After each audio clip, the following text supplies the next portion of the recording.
What is up, Packer fans? Back again, talking Packers football, talking the schedule, and talking the Packers 2022-2023 NFL record. See week by week what I think they will do, what games will be difficult. The Packers have a tough schedule this year. This is the first year they're going to go to London. They've never done that. That's kind of throws a wrench into scheduling and all, just kind of getting in a routine. And then the Packers have three really difficult road games in the middle of the season. They have a really late bye, and the only bright spot is they kind of finish the last 4 weeks, three of them at home at Lambeau. So I want to break down week by week, kind of real quick, just go through each of the games and determine if I think the Packers will win or lose and what their final record will be. I have them winning the division, have them making the playoffs, of course, but how I think they'll fare in each game is, going to be difficult just because we have a lot of moving parts, a lot of new pieces on this team. The Packers defense, has a lot of young guys, and obviously, with the loss of Davante Adams, there's a lot of question marks on offense, but it looks like, with Rodgers being back, being happy, ready to go, we'll have a top 5 quarterback, back-to-back MVP. The running backs could be a top 5 running back tandem. Not a lot of teams have two guys that are as good as Aaron Jones and A.J. Dillon. Then the offensive line with Bakhtiari and Elkin Jenkins back, I think can be top 5 as well. And then that defense looks elite. They could be top 5 as well. So the only question marks really were the wide receivers. And obviously losing Davante Adams is a huge loss. He's a guy that, had over 100 and, almost 200 targets last year, 100 and whatever catches. And he is all pro. He's probably one of the top 1, 2, or 3 best receivers in the league. So to lose a guy like that is a huge blow. But I'd rather have a bunch of 2s and 3s than 1 and a bunch of 4s. I think that not being so Davante-centric for Aaron Rodgers is going to be huge for this offense. Matt LaFleur's offense of, ideas come from scheming guys open. That's what he wants to do. And Rodgers is the best thrower of the football in NFL history. All he's got to do is throw it to the open guy. Shouldn't be too hard. I hope just not being so focused on getting Davante catches. We saw that in not the NFC Championship game, the divisional round against the 49ers. 3rd and 10, he kind of threw it deep, double coverage to Davante when Lazard was open on the crosser in the middle for the first down, and maybe would have scored depending on the angles. But that's what I'm talking about. Not being so Davante-centric is going to be huge for Rodgers. We have guys who can play. The question marks were, who are they going to draft? What kind of guys are they going to get? And are those guys going to be ready to play right away? So looking at who they drafted, each of them have stepped up, shown that they can play. Dobbs has been this talk of camp. And then the veterans, Lazard's proven that he can be a number 1. Sammy Watkins healthy is a dynamic playmaker. Sammy Watkins has not been healthy in years. They saw flashes of what he could do in Buffalo, and then with Kansas City. I think he was with the Rams too. So the guy's been around. He's played well, and he's got the physical tools to really succeed if he can stay healthy. That's the key. But then you have Randall Cobb, who obviously Rodgers trusts, and there's just a lot of good pieces there. I think that filling Davante's shoes is going to be tough, but there's 200 targets up for grabs, and if Rodgers spreads the ball around to the open guy, it's going to really make this offense prolific. I think they're not going to really struggle much at all. Rodgers is too good for that. He's kind of created all these great receivers that have been with him. They've been talented, but to develop them the way they have, all into basically Pro Bowlers and all pro players, really shows that, the quarterback makes such a difference. Obviously, we know that most teams that, won't win unless they have the quarterback. So, all right, let's start this off. Week 1, September 11th, my birthday. Super exciting.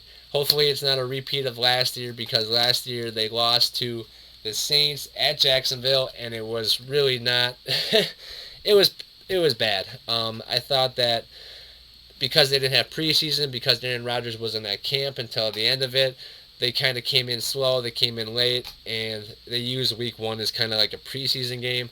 Obviously, they went on to win 7 games straight after that, and as the number one, with the number 1 seed, and they lost obviously against the Niners, but they still had a really good season in the regular season. So even though they lost week 1, really got blown out by Jameis Winston. He had 5 touchdown passes. We all know what happened. It was in Jacksonville because the Saints had the Hurricanes. So we don't want to repeat of last year, any of that part. So week 1, Minnesota. It's going to be a tough game. Obviously, the guys are Darius Smith. Obviously, they have Kirk Cousins. Justin Jefferson's got the most receiving yards for a receiver in his first 2 seasons in NFL history, more than Randy Moss, Jerry Rice, and it looks like Jamar Chase could maybe break it, but so far Justin Jefferson, he's the man. They have Adam Thielen still, Dalvin Cook, and this defense is always pretty good. They don't have Mike Zimmer anymore, so we'll see how their team looks. Offensive rookie coaches, any rookie coach, not just offensive, but rookie coaches struggle in this league a lot of times, and I don't know if the Vikings will come out swinging just because of all the different moving parts. I want to say the Packers win that game on September 11th at Minnesota at the U.S. Bank Stadium. Try to send a message. It's always a pretty tough game against the Vikings. We've had a lot of crazy down to the end games, and they've always, it's a divisional game. It's always tough, but I think the Packers come out on top on that one, so they start the season 1-0. Then the week 2, September 18th, at home finally. It's the first home game of the 2022 NFL season for the Packers. They bring the Chicago Bears into town, and the Bears are a team that, they also have a new coach. Nagy's gone. They got a new guy in there.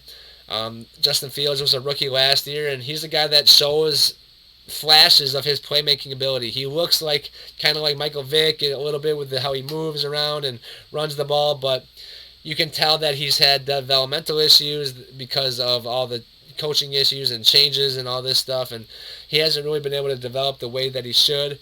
The issue, though, is the Bears got a defensive coach now, a new defensive coach, not an offensive coach to develop Justin Fields. I think they're going to struggle. I don't think Chicago's going to be good. They traded their best offensive lineman. They lost to Akeem Hicks, a guy who I liked. I liked Akeem Hicks. He always had that banter with Rodgers, and, he was always a tough player. A guy that I hated playing against, but, he was good. I had to respect it. He's gone. Then you have, obviously, Khalil Mack, a guy that's been wrecking offensive game plans for years with the Raiders and then with the Bears for a little while. He's gone to the Chargers, who is kind of my dark horse pick on the AFC side. But Khalil Mack's gone. You basically only have Eddie Jackson and Roquan Smith back there in the middle and on the back end. Jackson's back there, but Roquan was unhappy with his contract. I think it just came out, though, that he's going to play out this year, but I'm not sure if that information is correct. But still, this team doesn't look good. Their wide receivers aren't going to be very good. They have Equanimeous St. Brown. They have Tajay Sharp. I know they got N'Keal Harry.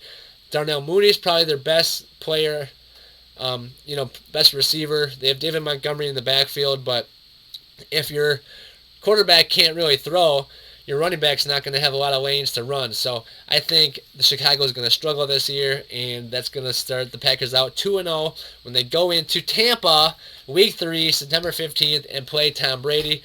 Tom Brady's the GOAT. 7 Super Bowl wins. He just took an 11-day hiatus to do we don't know what, but whatever it is, he came back and looked super good and super fresh, so no one's going to care about that. People were talking well, what if he sucks? It's well, it's Tom Brady, so he's already done it all, seen it all. If he wants to take 11 days off in the middle of, a long summer, I don't think that's a big issue. It's going to be a tough game down in Tampa. Rodgers sucks in Florida. He sucked against Miami in Florida. He sucked against Jacksonville in Florida. He sucked against the Saints in Florida. He sucked against, obviously, Tampa Bay in Florida when it comes to, just even back when he had to play Jameis Winston, back when they had to play Josh Freeman.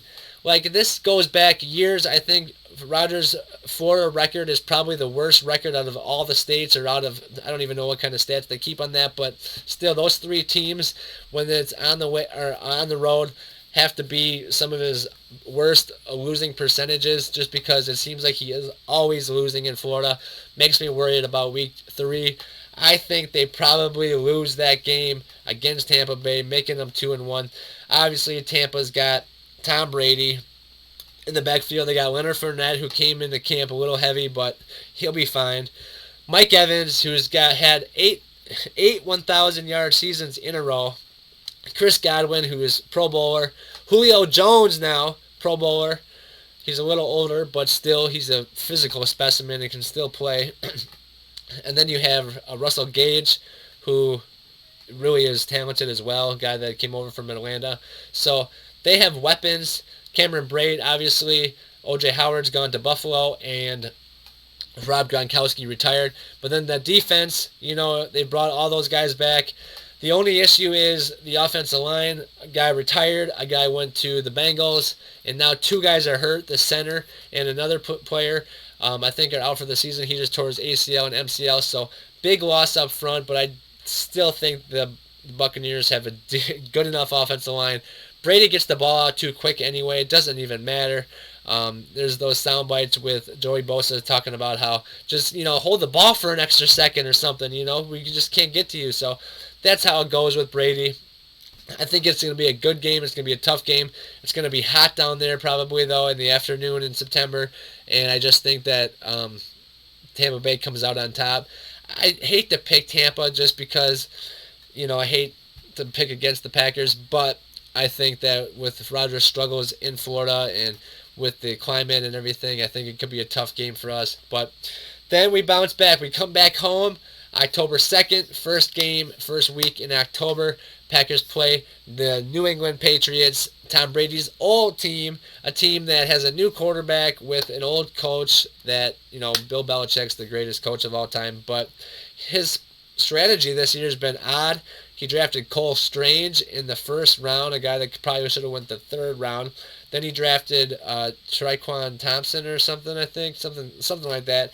A speedster, super fast receiver in the second round, but he could have went like the 5th round.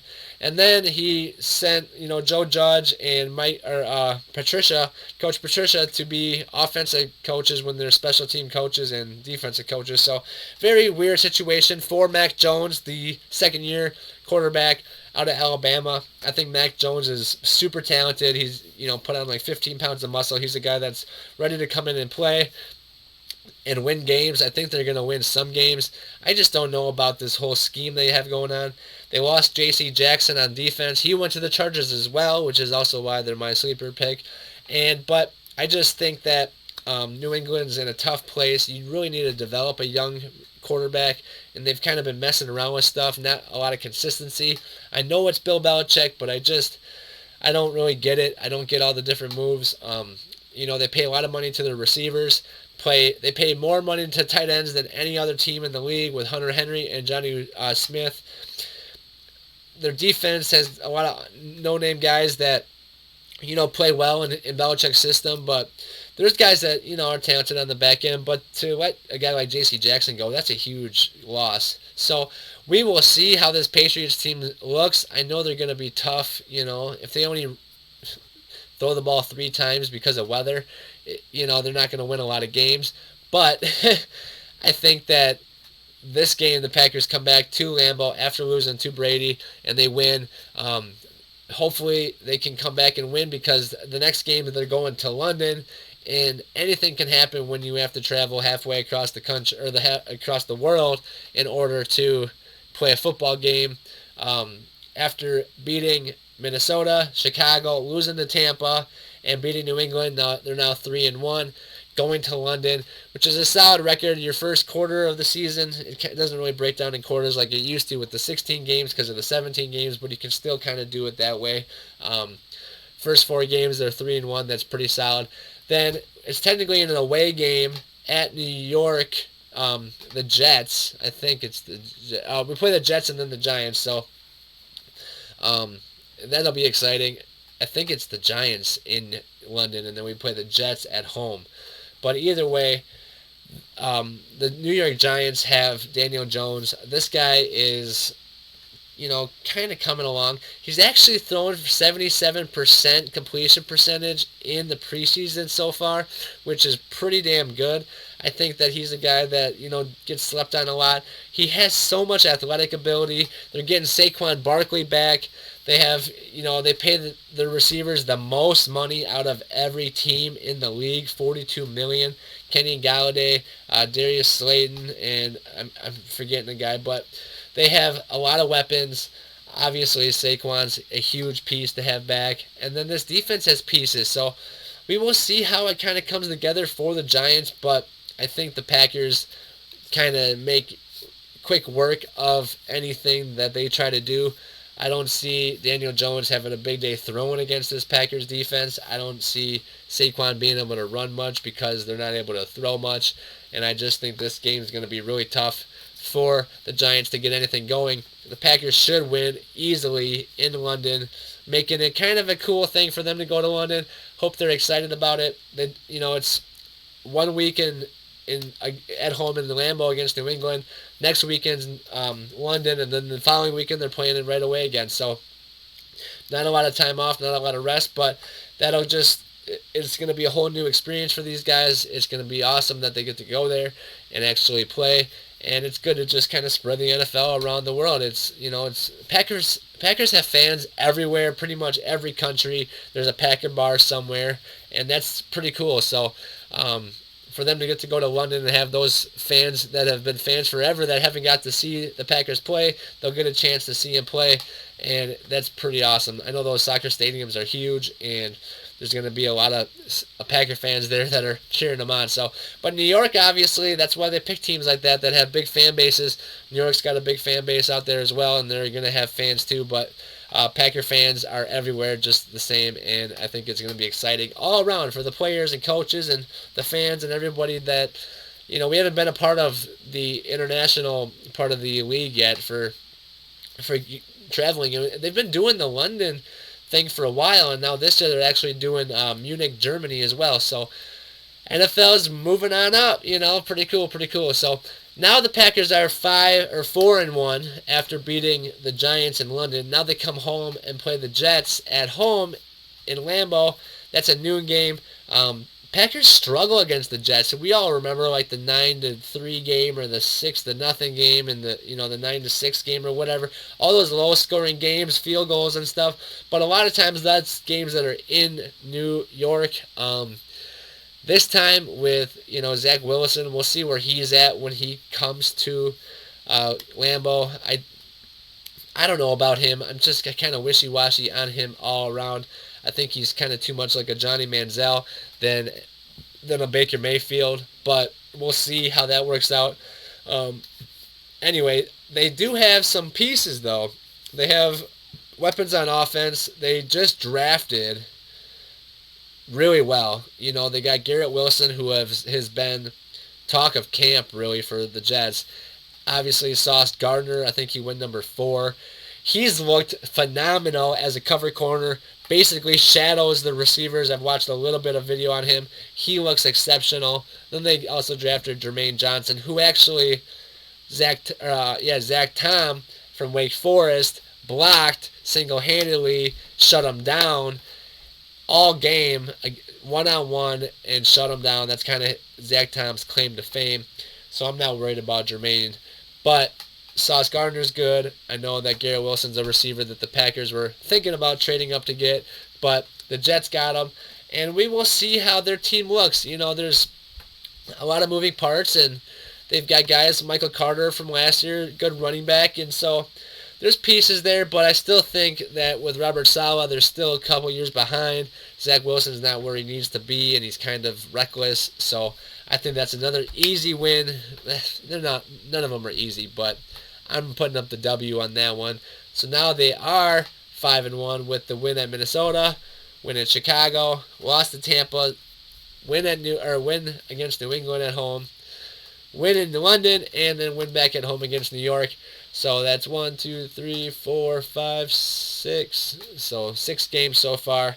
Packers are 5-1, and now it's October 23rd. We're going to Washington, D.C. to play the Commanders.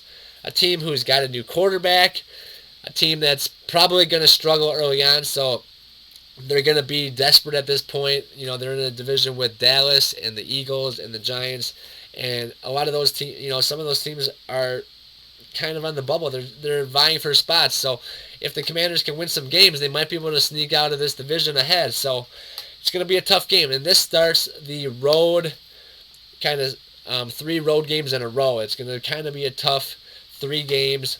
At Commanders is, tough because Carson Wentz is there now. They have Terry McLaurin.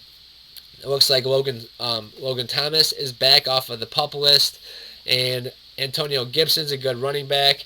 So there's a lot of guys on offense, and then their defense, obviously we got Jaron Reed off of them, but it's exciting that there's guys that can play, and no, not Jaron Reed, but anyway, so the Commanders are a team that we're going to have to try to beat. It's a noon game. Rodgers loves these noon games, so I think that at Washington could be tough, but Carson Wentz is good for making a play that you're like, what? Why did you throw that upside down and behind you? And I'm not really sure what other pieces they have. I know that their offensive line's kind of makeshift, so I think this defense, the Packers defense, is really going to get after the Commanders, and Carson Wentz is going to be seeing ghosts all day. So I think that's another win. So now we're at 6-1. Halfway through the season almost. Pretty awesome. But this is where it gets tough. I'm not sure about going to Buffalo. Sunday night game on October 30th. Basically the day before Halloween. And the Buffalo Bills might be the best team on paper. They might be the best team roster-wise from top to bottom. They're going to have a lot of guys that don't make the roster, that end up on other squads. And it's just, I think Buffalo with Josh Allen could be super good. They might be the team that comes out of the AFC. AFC West is going to beat up on each other. I think their schedule or their records might be lower than predicted because they're all going to beat each other a few times, and none of them are going to really be the number 1 seed, even if they win that division, because of how difficult the rest of the division is. Buffalo has basically 6 easy division games that they should win. They're going to have the best record, and everybody's going to have to go through Buffalo to win or to get to the Super Bowl. So Buffalo is going to be tough. I really like Josh Allen. They got Stephon Diggs. They made Gabriel Davis the number 2 receiver. He had 4 touchdown passes in that AFC Championship game last year, or the AFC divisional game against the Chiefs.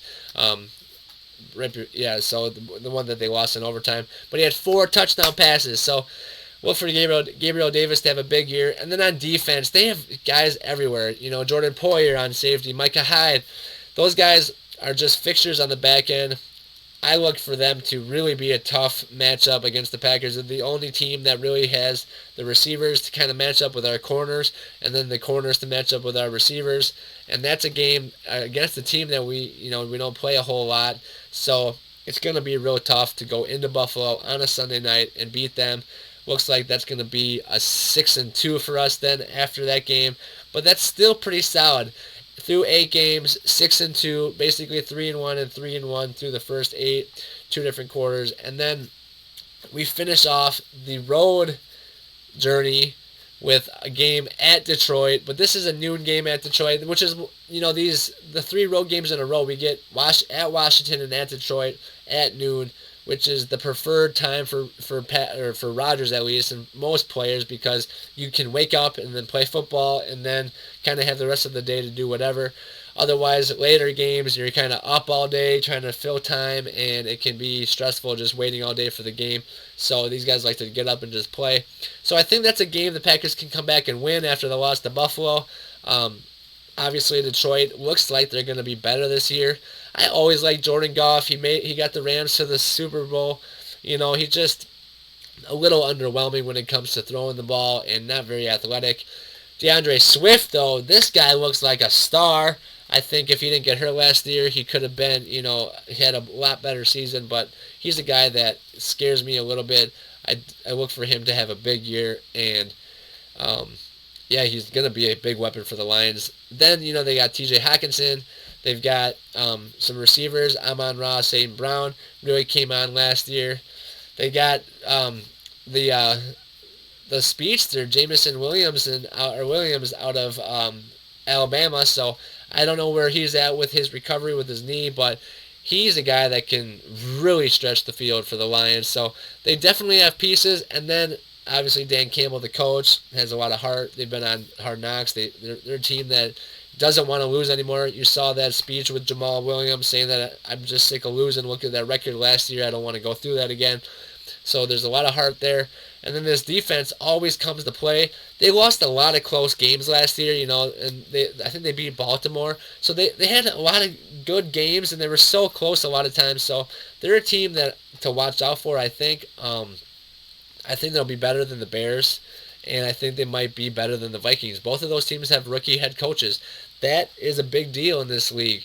Guys just, situationally, and just a lot of different things go into being a head coach. And if you haven't done it before, you may screw up when it really matters. So I think that Detroit's made a lot of progress. They have guys that want to win, and they're going to be a tough out this year.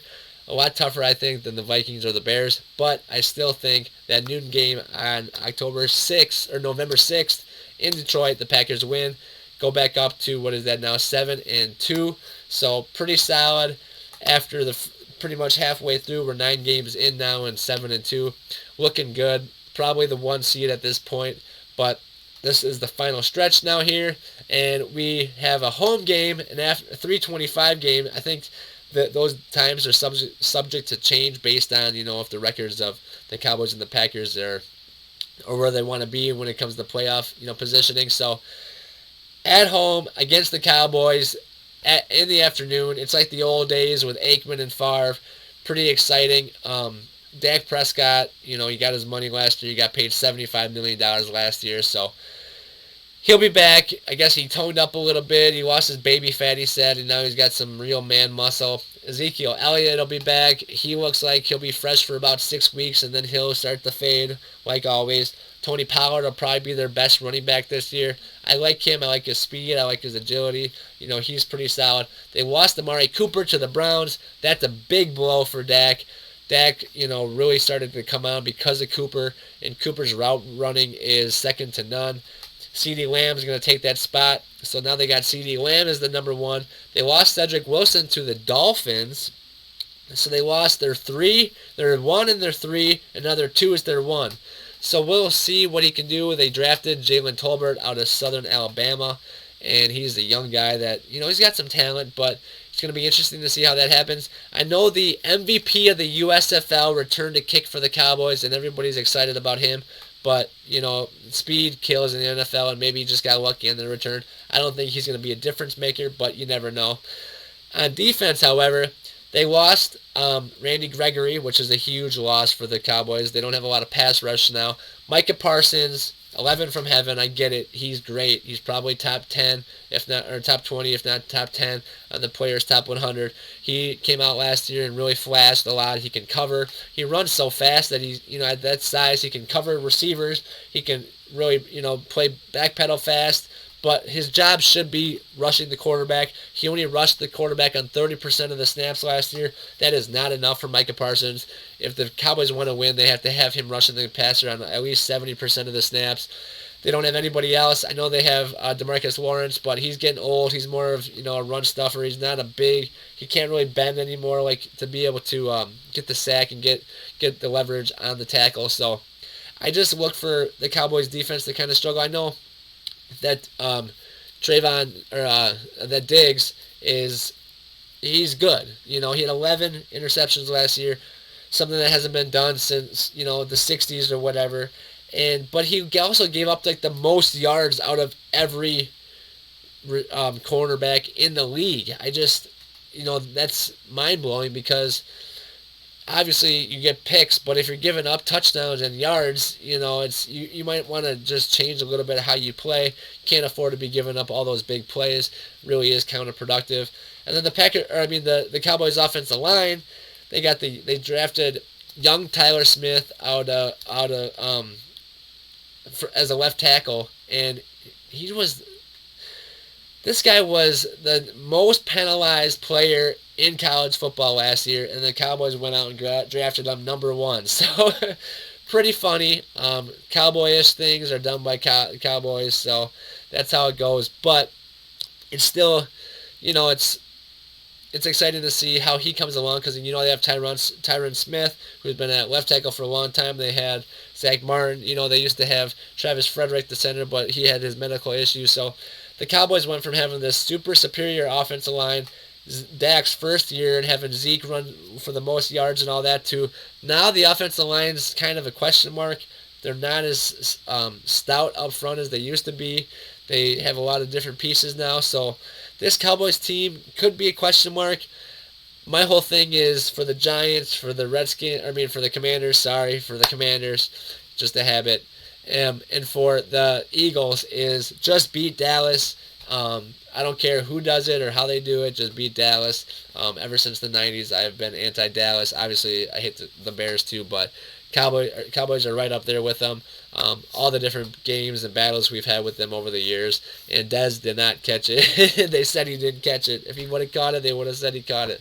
That's my stance, and I'm sticking with it. So, anyway, Cowboys-Packers, that'll be an awesome game, November 13th.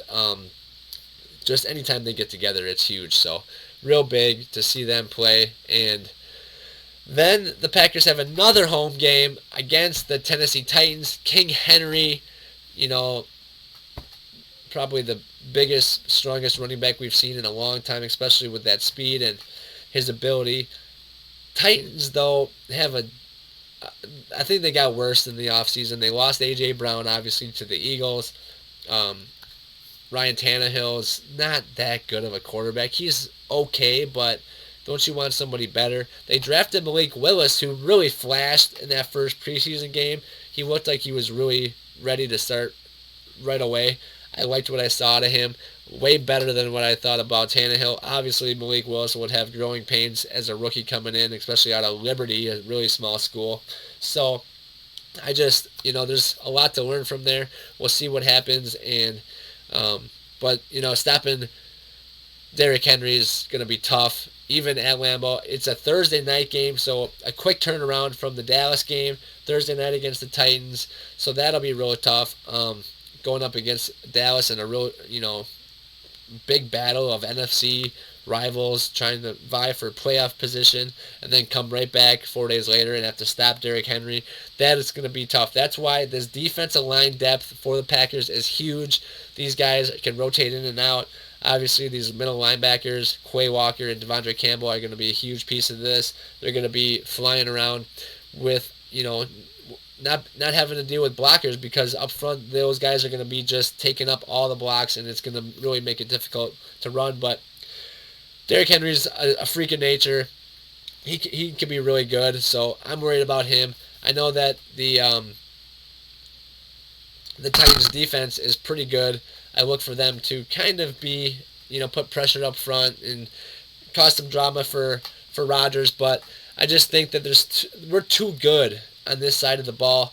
On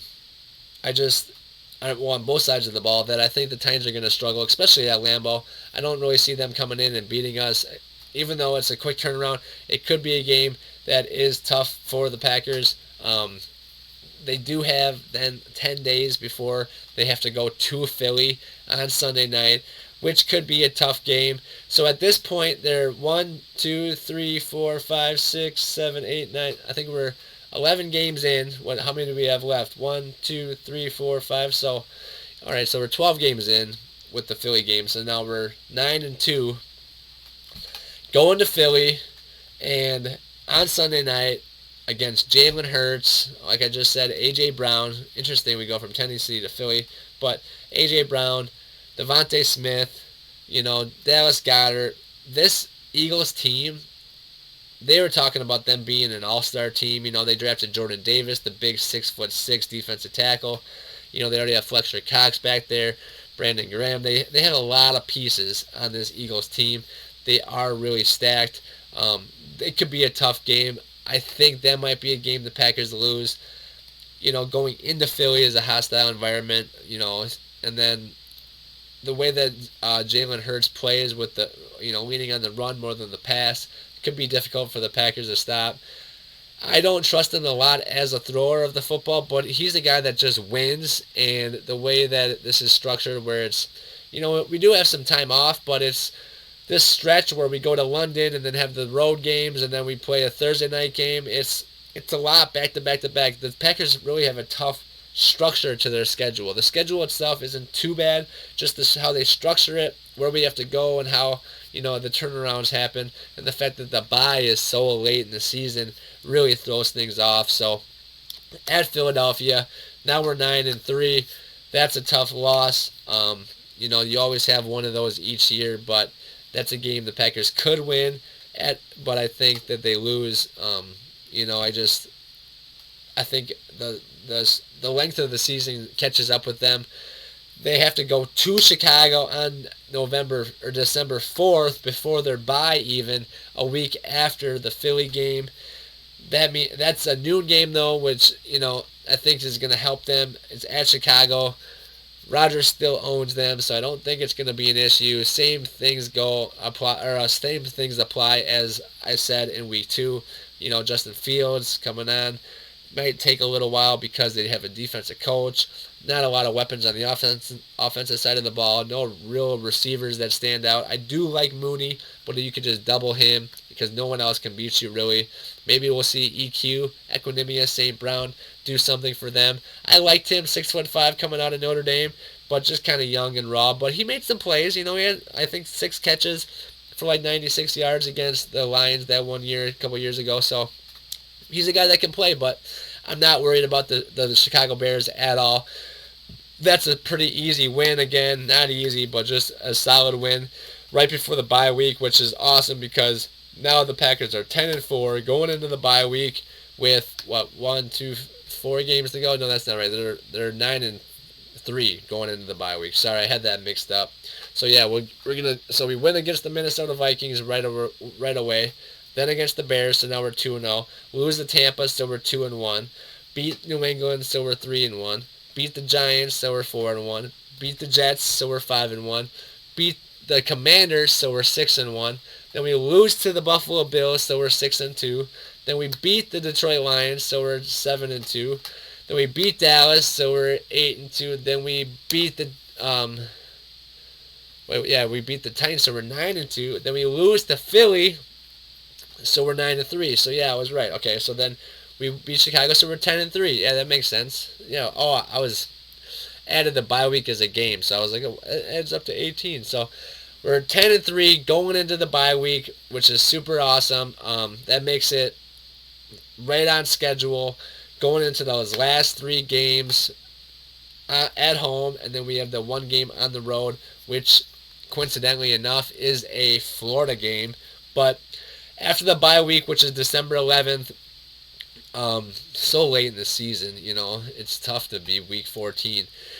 It's the second latest week possible. Teams are going to have bye weeks week 15, which seems crazy, but that is what it is. And hopefully, if any guys are injured, they can get healthy by then. But it's a long stretch there, really long stretch. That's why any guy that has any ailments or injuries right now, they have to get completely healthy before the season because it is a long stretch until the first bye week, and even a bye week's only a week, if you have a major issue. So coming out of the bye week, this is huge. This is going to be really beneficial for the Packers. They go to Los Angeles to play the Rams. They're at home. Sorry, they're at home against Los Angeles to play the Rams. So coming out of the bye week, huge momentum, getting guys healthy or whatever, and now they got the Rams coming into town. The team that won the Super Bowl. So it's exciting that they're able to play them at home. Matthew Stafford obviously had a big year last year with Cooper Kupp. Cooper Kupp is the Triple Crown winner. He won the MVP in the Super Bowl. He is, dude can do it all. But he's also an undersized receiver that's more of a slot guy. That's why they brought in Allen Robinson, who's 6'4". He put up big numbers with Jacksonville with a bad quarterback and the Bears with a bad quarterback. And now, they like the Rams let go of Robert Woods. They don't have Odell Beckham just yet. I don't know if they're going to sign him. Van Jefferson's coming into his own, but he got hurt. Looks like they drafted another wide receiver. Looks like they drafted a lot of pieces, actually. And then that defense with Aaron Donald in the middle, with Bobby Wagner as middle linebacker, Jalen Ramsey at corner. This defense is stacked. I know they have Leonard Floyd. It's just, it's like, how do they get all these guys on one team? How are they still paying Goff last year, but able to pay Stafford and all this other stuff? It's just crazy what the Rams do to manipulate the salary cap and keep guys and sign guys, and they still have money left over, which just blows my mind. Rams could be a really tough out, but the fact that we get them at home after a bye, I think the Packers come out of this with a win. I think it's going to be a really big win for them, showing that they're here to win it all this year. Rams are going to be a tough out for sure. I just think that all the way around they're stacked. It could be Bills Rams Super Bowl this year, the way the rosters look on paper, but I think the Packers are going to surprise everyone with how good this defense is. For real, this defense is going to be lights out. Mark my word, they're going to be lights out. I don't care what anybody says. No one's seen levels of talent at this level when it comes to the Packers. I don't know if I've seen guys of this talent on every level at every position all the way across the board, all 11 guys. Usually there's a weak link, and I just don't see one with this Packers defense, and that's going to be huge. So I think they beat the Rams. Tough game at Lambeau, Monday Night Football, December 19th. Monday Night Football, the only Monday Night Football game of the year. So that does throw a little wrench in. I thought it was a Sunday night game, but it's a Monday night game. So that's pretty cool. I really do think that gives them an extra day. They have the bye week, and then they have a Monday Night Football game. So there's the NFL schedulers giving the Packers some relief, So pretty funny. At the end of the year, they're like, "Oh yeah, have an extra day with your bye." It's like, yeah, but it's week 15.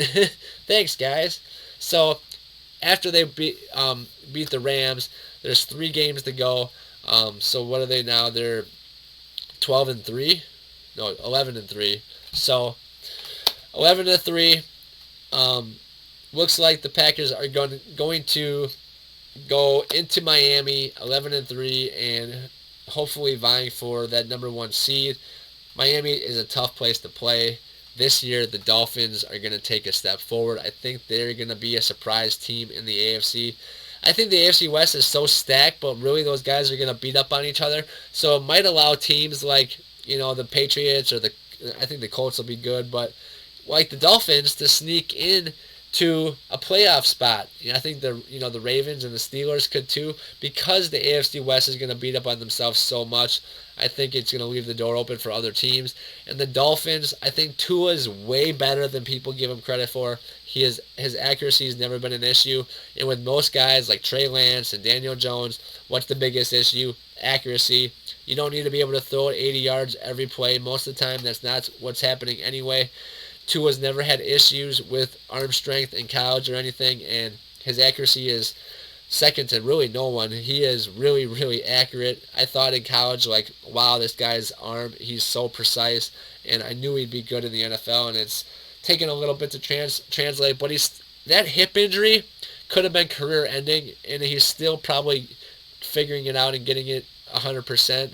I know he thought he was and everything, but you still don't have that 100% trust in everything after a serious injury. So that's not the end of it, though, because Tua is just the start. So they have Jalen Waddle on the outside, Tyreek Hill on the outside, speedster, Cedric Wilson, who can play. He's a solid 3, super solid 3, especially if you have Hill and Waddle.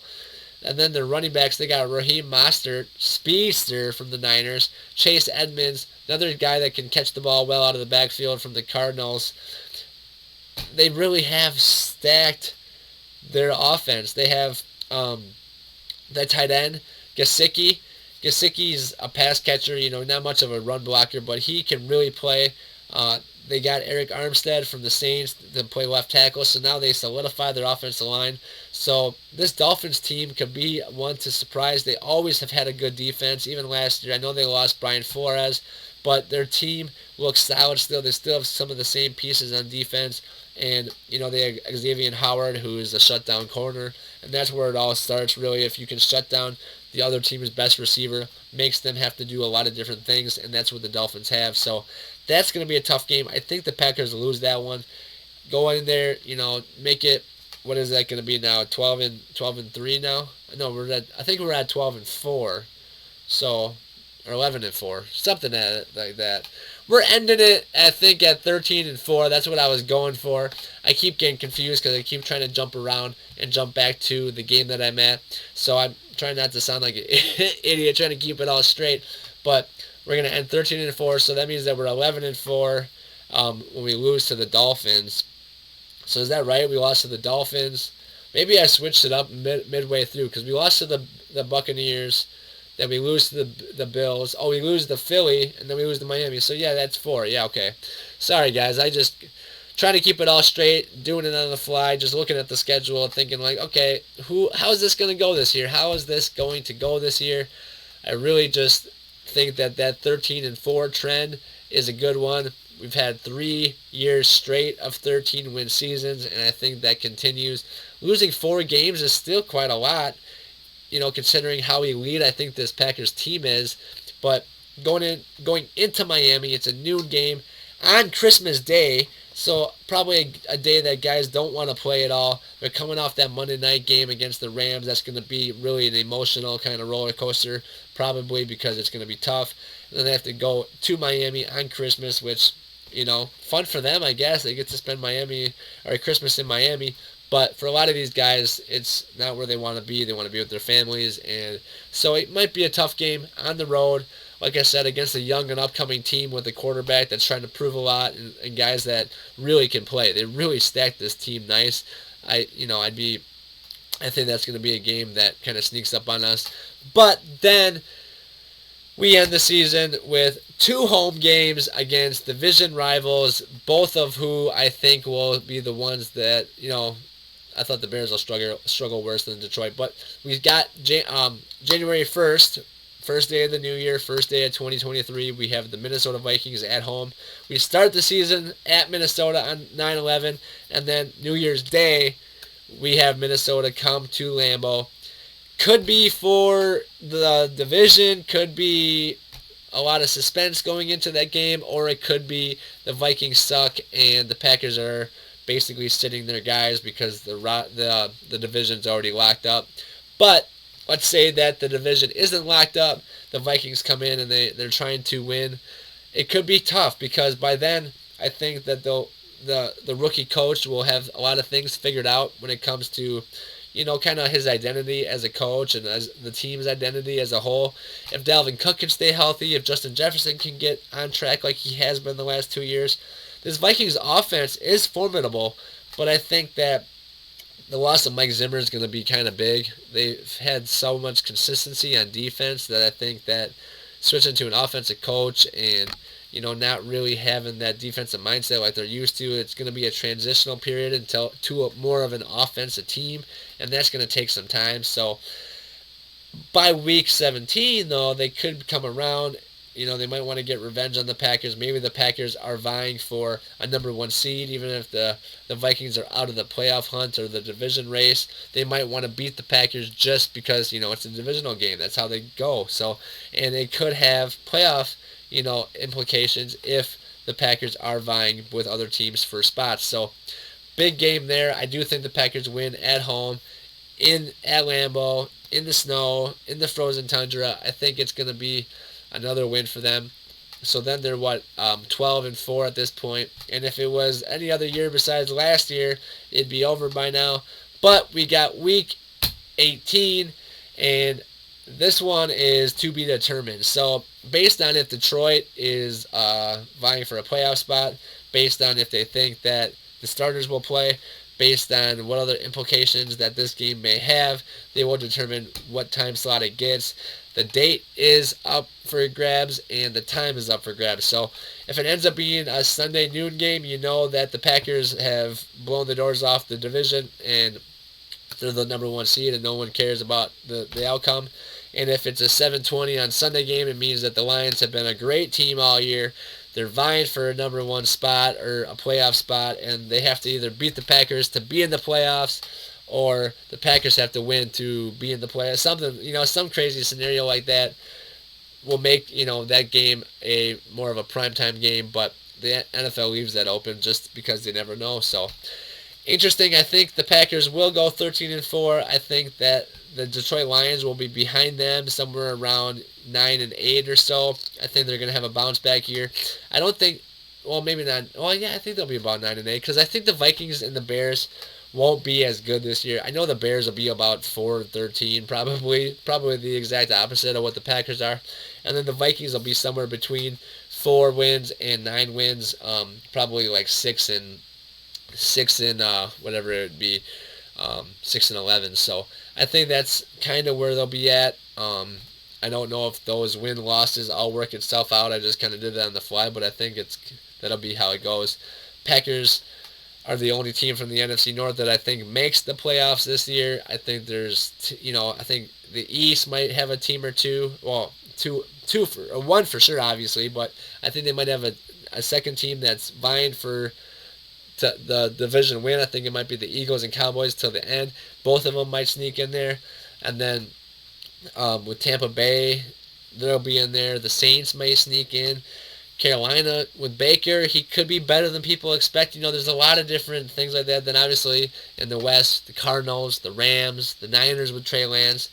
Seattle could surprise. I don't think so. I think Seattle will probably be the worst team in the league, but you never know. They're not just throwing in the towel. So a lot of different things across the league. All different aspects of the league are coming together. Teams are starting to form. I just wanted to check out the schedule, kind of predict what I thought was going to happen this year. 13-4 again. LaFleur will set the record for most wins by a coach, pretty much based on his win-loss record and how many games he's coached. I think he's one game of actually counting towards that stat, and when he does, he'll have, whether he wins or loses, I think he's in first place, but still pretty cool that he's had so much success these first couple years with Rodgers, and Rodgers has had the same kind of success with him back. So going into the 2022 NFL season, the Packers look to repeat the success of the last few years, but add to it and finally reach the Super Bowl. I think they can do it. I think it's time. I think it's their year. I'm not biased because I have all the facts behind me, and I think that, this team has really been formed and developed by Gutekunst, by LaFleur, in a way that, they designed it based on what they think can win on offense, what they think can stop other teams from winning on defense. I mean, there's so much speed. There's a great combination of youth and veterans and just, leaders and guys that can really play and young guys that can step up. So this Packers team has a lot going for it. I'm super excited to see how it all kind of comes together. I will keep you updated week by week, and remember these predictions when we're going through each week. Hopefully, you'll remember what I said about, what games we will win and why, and all the different players that, could be threats to our season this year. There's good players on every team. There's so much talent around the league, and guys all want to step up throughout the league. So I'm excited to see how it all comes together. And don't forget to like the video. Don't forget to subscribe to the channel. Helps the algorithm, I guess, all that stuff. And go Packers, because it's finally time. It is time for them to win. 2011 was a long time ago. We've had so many close ones. 2014, 2016, 2012. It's 2011. We went 15-1 and lost the divisional game. Like, it's crazy the roller coaster we've been on since we won the Super Bowl and how close the Packers have been. The last few years against, we finally get to the NFC Championship game, a home one, mind you, and guess who we get to play? Here's what you win. You get to have Tom Brady come into your stadium and play you. So really just like, wow, I know we should have won that game. The defense played well, Jair Alexander. I know, but we didn't, and so now is our time. I think we've paid our dues. We put the pieces together, and we really we really have a squad this year that's going to be fierce. This defense is going to be elite. And with Rodgers, anything is possible. So, all right, guys, thanks again. Again, don't forget to like and subscribe. Peace out. Go Packers.